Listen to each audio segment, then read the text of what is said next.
bien, bonjour tout le monde. Aujourd'hui, petite vidéo en extérieur sur un outil que je me suis fabriqué. Parce que ça fait déjà un petit moment que je voulais faire une vidéo là-dessus. Et puis du coup, il y a quelques-uns d'entre vous qui me l'ont encore suggéré. Donc voici la vidéo de ma machette. Voilà. J'ai enlevé la ceinture déjà. Voilà. Donc c'est une machette que j'ai entièrement réalisée. Alors pourquoi j'ai fabriqué d'abord une machette? Oui, il y a une raison à cela. Parce que déjà, avant, j'avais ça. C'est une machette Tramontina. Voilà, c'est une machette brésilienne qu'on trouve beaucoup en Guyane. Voilà, qui sert surtout à défricher, à couper des petites branches, mais pas des troncs. Voilà, c'est pas une hache, c'est une machette pour retracer un layon, comme on dit en Guyane, un chemin, voilà, qui était mal marqué, pour retracer un layon. On se sert donc des machettes. Alors il y a des machettes comme ça, normalement elle est plus longue, elle est à peu près comme ça. Voilà, mais j'en ai coupé un bout pour que ça rentre dans le sac au début. C'est vraiment du sac, hein, ça faisait un peu mauvais genre sur les routes. Voilà, donc je l'ai raccourci, et puis j'en ai également une autre plus longue aussi, qui est un peu plus épaisse, qui coupe un peu plus épais, mais ça reste des machettes qui sont, je ne sais pas si vous voyez, c'est souple. C'est très souple, donc pour fendre du bois, c'est pas du tout adapté. Donc ça, non. Ensuite, j'ai pris ce qu'on appelle les serpes italiennes, qui sont un petit peu plus épaisses, un peu plus courtes. Donc la pointe était recourbée comme ça sur les machettes, sur les serpes. C'est les arcs sur les serpes italiennes. Donc j'ai coupé le bout qui redescend comme ça, mais pareil, ça restait pas assez lourd. J'ai du mal à fondre du bois avec. Donc j'ai dit bon, je vais me faire ma machette personnalisée. Voilà. Donc cette machette, en fait, je me suis largement inspiré d'un couteau existant. C'est le couteau Bus, le Bus Knife, qui est un couteau de combat russe. Donc voici la photo. Donc je me suis largement inspiré de ce couteau, notamment par la forme générale, par les vagues qu'il a ici. Il y a également un faux tranchant. Je vais me rapprocher, je vais rapprocher la caméra.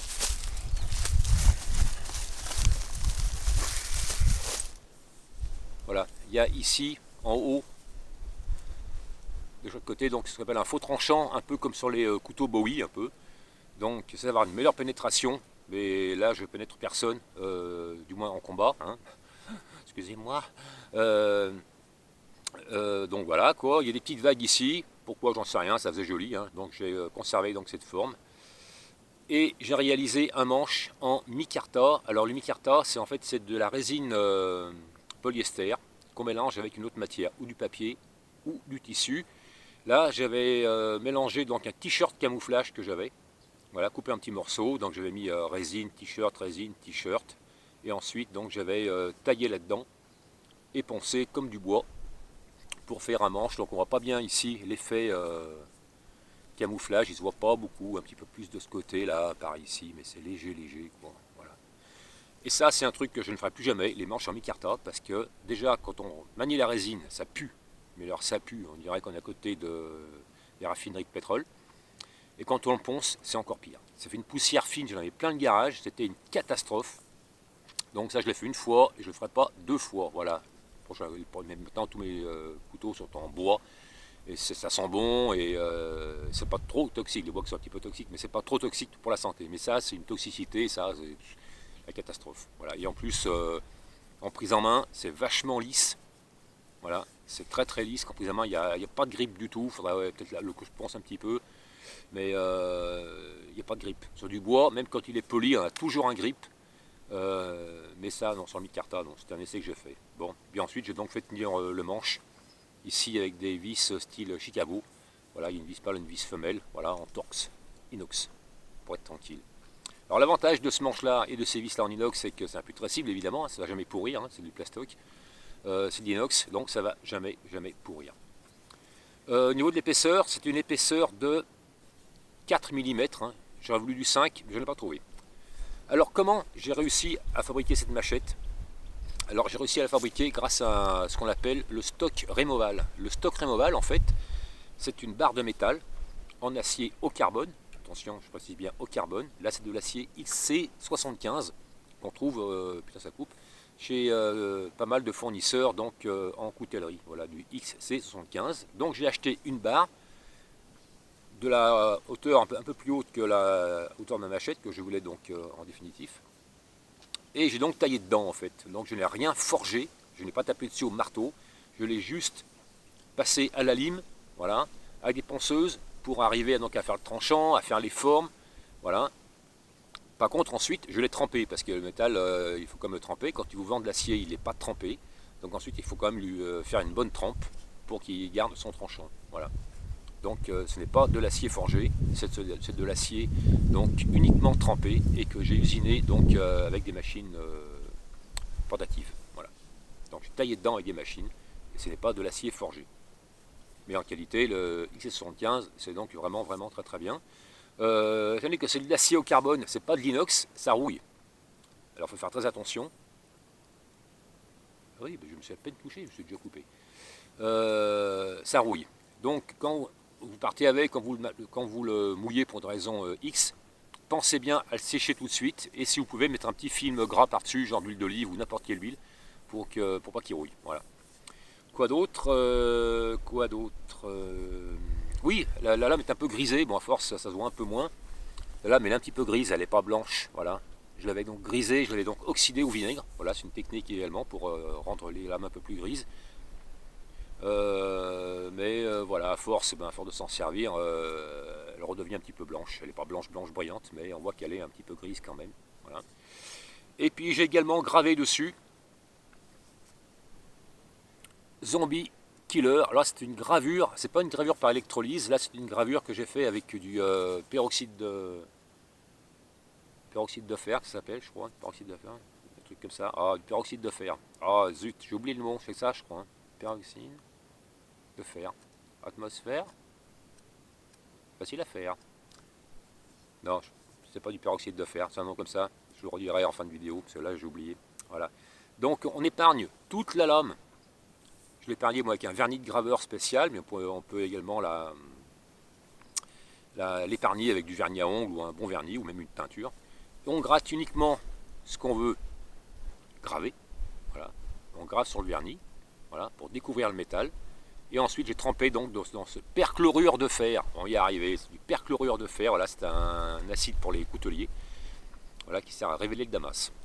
Et donc j'en suis trempé dans le perchlorure de fer pur, voilà, et qui m'a rongé donc l'inscription Zombie Killer et le crâne qui est au milieu. Voilà. Et ça prend vraiment pas longtemps. Bon, c'est en minutes que ça se compte. Hein. Voilà. Ça donc c'est pour le couteau.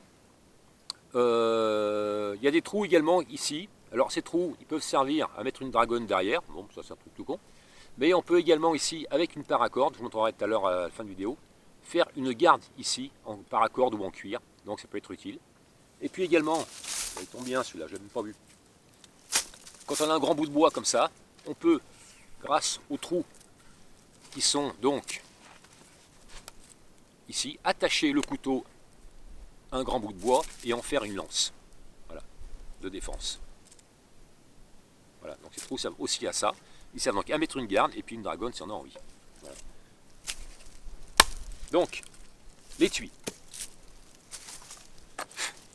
L'étui, alors c'est un étui fait maison également, tout en cuir évidemment.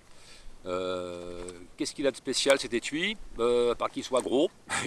J'ai mis ici donc ici et là, de chaque côté, une petite boucle qui sert, parce qu'on peut le prendre aussi en ceinture, mais on peut également le mettre en bandoulière, genre comme ça, voilà, tenu avec la boucle ici, qui passe derrière nous, voilà, donc tenu avec une sangle ici de chaque côté, hop, pour le mettre comme ça, et on prend l'outil comme ça, tac, et non pas le long de la jambe, voilà, ça c'est une option que j'ai fait sur mon truc, je ne me suis pas encore servi en bandoulière, mais je peux m'en servir en bandoulière.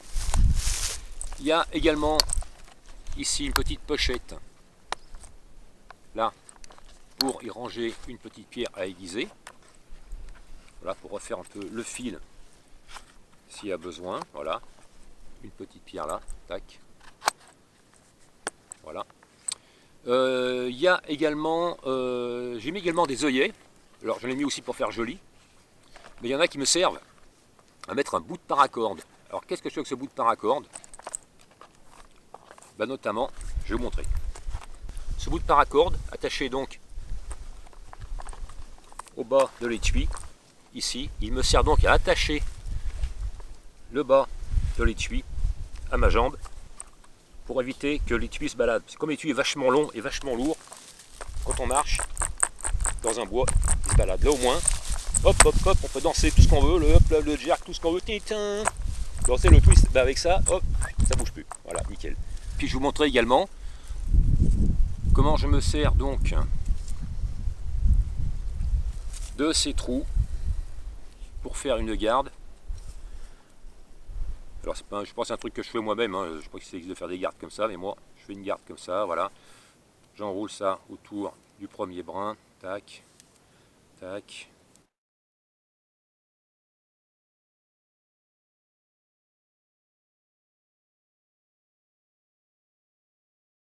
Voilà. Donc, grâce au bout de paracord, je peux me faire une garde ici, tac. Voilà, ça empêche que si on est sur un terrain glissant ou s'il pleut, on a quand même une bonne tenue ici, voilà, hop.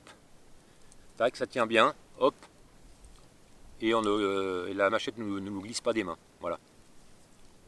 Donc c'est quand même pas mal, voilà. Je vais faire une petite garde ici, et puis on peut également refaire une boucle là, pour faire une petite dragonne pour l'accrocher à un arbre ou n'importe quoi, voilà.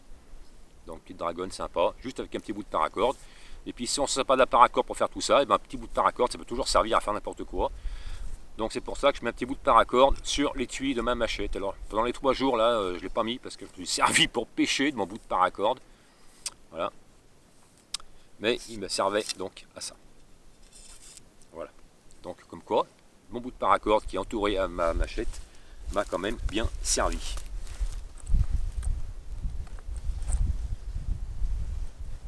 Bon, maintenant on va tester donc la machette en situation. Là il y a une coupe de bois, là où je suis. Ouais, ils ont coupé des arbres comme ça encore. Hein. Et je vois qu'il y a un arbre ici qui est encore vert et qui est en train de tomber là. Je pense qu'ils l'ont fait le pauvre. Donc comme c'est pas un gros arbre, je vais le couper. Ça ne me dérange pas, c'est pas grave.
Bon, ben là je rentre du bois. J'ai pas aiguisé le couteau, hein. Je rentre juste du bois. Voilà. Normalement, si tout va bien.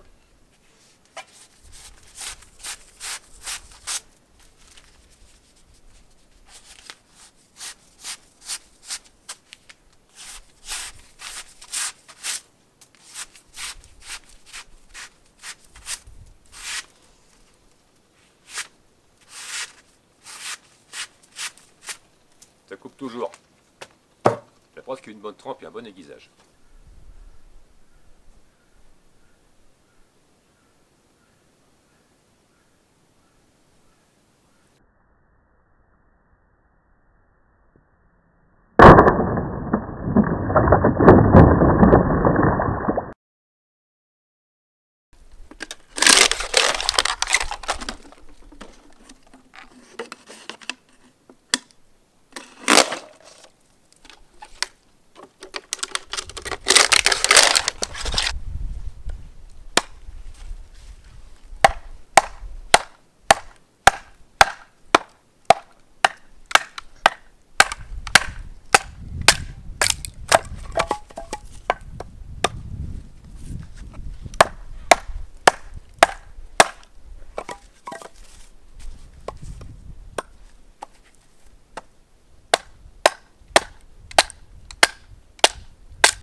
Donc voilà, je vous ai présenté donc ma machette, et je pense que c'est une bonne machette qui fait couteau, qui fait hache, qui fait plein de choses à la fois, donc qui me convient parfaitement pour ce que j'ai à faire avec dans les bois.